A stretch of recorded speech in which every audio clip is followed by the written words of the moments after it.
Integrantes do PSOL e do PT tentam um acordo para evitar a cassação de mandato do deputado federal Glauber Braga, mas encontram resistência de integrantes do Centrão. Esse é o Glauber aí, agora ele tem um colchão pelo menos, né?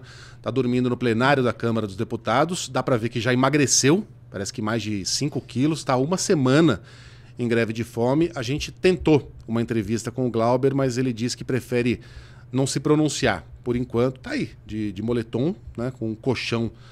Acho que agora ele tá no gabinete, né, não tá mais no plenário, mas fazendo de tudo ali para, enfim, sensibilizar os seus colegas para evitar a cassação. O Conselho de Ética da Câmara dos Deputados recomendou no dia 9, por 13 votos a 5, a perda do mandato. Bom, ele deu um pontapé num cara, né? Foi provocado, mas perdeu a paciência, fez aquilo que, sem dúvida alguma, não pode ser feito na Câmara. Mas, escuta, teve gente que já abriu fogo na Câmara dos Deputados e não foi cassado. O Glauber deu um pontapé, ele chutou o balde do orçamento secreto. É por isso que ele está sendo cassado. Uhum. Não é pelo fato, pelo que aconteceu, pelo aquele episódio, como você mesmo falou, tiveram vários outros episódios sobre isso. O pecado, entre aspas, do Glauber é ter se posicionado contra Arthur Lira. E ele é um dos parlamentares que mais batem na questão do orçamento secreto. O pessoal entrou com a ação no Supremo. Então, assim, esse caso é extremamente importante porque não é só o Glauber, entende? Isso mostra o poder do Arthur Lira. Arthur Lira não está na presidência da Câmara, mas continua movimentando todos os dados ali da Câmara, é ele que está colocando, e Glauber enfrentou Arthur Lira. Ele é ladrão, inclusive. Né? Ele enfrentou e é um cara que bate no orçamento secreto. Essa questão é muito importante. Tem o Evandro Eboli, que é colunista nosso, ele fez um levantamento, mostra que 88% dos que votaram votaram a favor do Kim Brazão, por exemplo, votaram também a favor da anistia, da urgência da votação da anistia. Tudo isso está muito relacionado, sabe? Esse movimento da direita e extrema-direita dominando toda essa cena no Congresso. Então, assim, e deixando o governo um pouco acuado. Então, assim, eu acho que a gente está vivendo um momento muito sério, onde todas essas peças que parecem estar isoladas, na verdade, elas estão tem muito a ver uma com a outra. E eu vou colocar mais uma lenha nessa fogueira, que é a candidatura do Rui Falcão à presidência do PT. O Rui Falcão, ele discorda, ele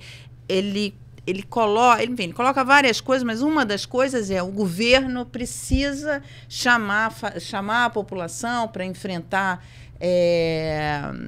o Congresso, entende? Porque o que a gente está vendo, eu acho que assim, a questão do Glauber, se ele de fato for mantida essa cassação, é uma perda para todo mundo, porque você dá uma sinalização, inclusive para outros parlamentares, que, olha, não dá para confrontar. Você tem que pegar leve, porque senão vão vir e vão te caçar. Esse caso é sério, envolve orçamento, envolve dinheiro público, que é um tema central hoje na política brasileira, é a questão do orçamento público. Você até falou na chamada do governo falar que não vai ter dinheiro. Isso já está dito, já foi dito. A gente tem uma entrevista lá no canal com o Decache fez uma consulta ao Tesouro, e que diz que não tem dinheiro em 2027. O próximo presidente, seja reeleito o presidente Lula ou outro, vai ter um problema sério, porque não tem mais dinheiro, o dinheiro está acabando. Então, tudo isso tem a ver com essa questão de poder e dinheiro e como o Congresso sequestrou o orçamento. O Marcelo, e com emenda PIX, orçamento secreto, o Brasil tornou-se um país ingovernável, disfuncional. Exatamente. Até Não há país que tenha esse mecanismo do tamanho que ele tornou-se aqui.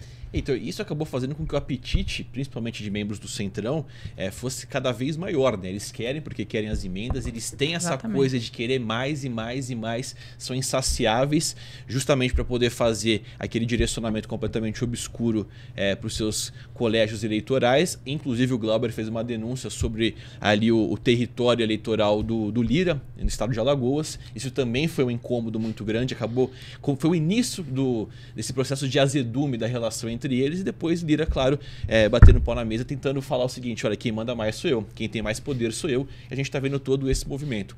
Preocupação muito grande, o campo progressista meio que se uniu, fizeram ali um colegiado de advogados, tentando agora de alguma forma trazer uma união para desenhar uma defesa e desenhar estratégias. A avaliação que se faz é o quê? Estão sendo muito, digamos assim, radicais com a postura em relação ao Glauber. Tem um outro ponto também, a gente está até comentando nos bastidores, né? Que o governo não se posiciona sobre o assunto. A leitura que estão fazendo é a seguinte: é bom o executivo não palpitar de forma muito direta e tão pública para não azedar a relação também entre os poderes. É um outro ponto. Gleisi Hoffmann deve articular, mas uma coisa mais direta com o Hugo Mota, uma coisa mais tete a tete nos bastidores e não publicamente, para tentar de alguma forma fazer com que o prejuízo seja um pouco menor. Mas claro, ele está na mira, né?